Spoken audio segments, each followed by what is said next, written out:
En interrogeant la famille, vous interrogez aussi les liens du sang.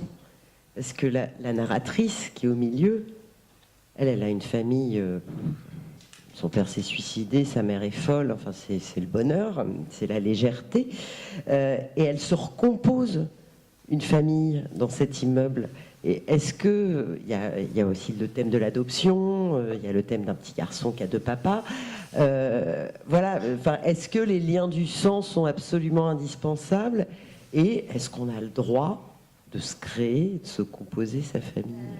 Il figlio del vicino del piano di sopra che le fa da padre e il bambino Giovannino che non le rappresenta niente le fa da figlio. Allora ben venga, si sono sistemati, va bene. Perché dobbiamo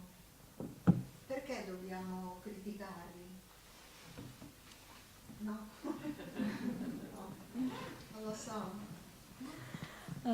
Donc, alors, je n'ai rien contre ce qu'on appelle la famille traditionnelle, bien sûr, mais la seule chose, c'est que je retiens en fait qu'une famille doit être caractérisée par des sentiments.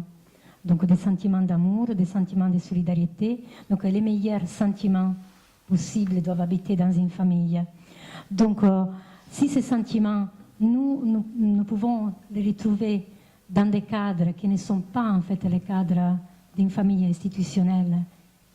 C'est bien, pour moi, ça aussi c'est une famille. Et donc les liens du sang sont bien sûr importants, mais je pense en fait qu'ils passent au deuxième rang par rapport en fait aux liens des sentiments.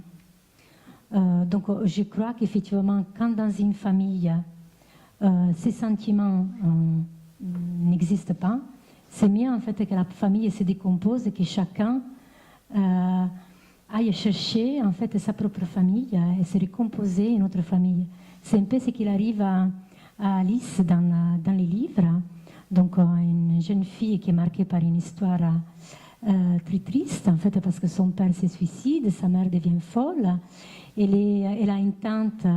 Elle est sa tutrice, mais d'une certaine façon, elle a aussi un peu honte de cette nièce.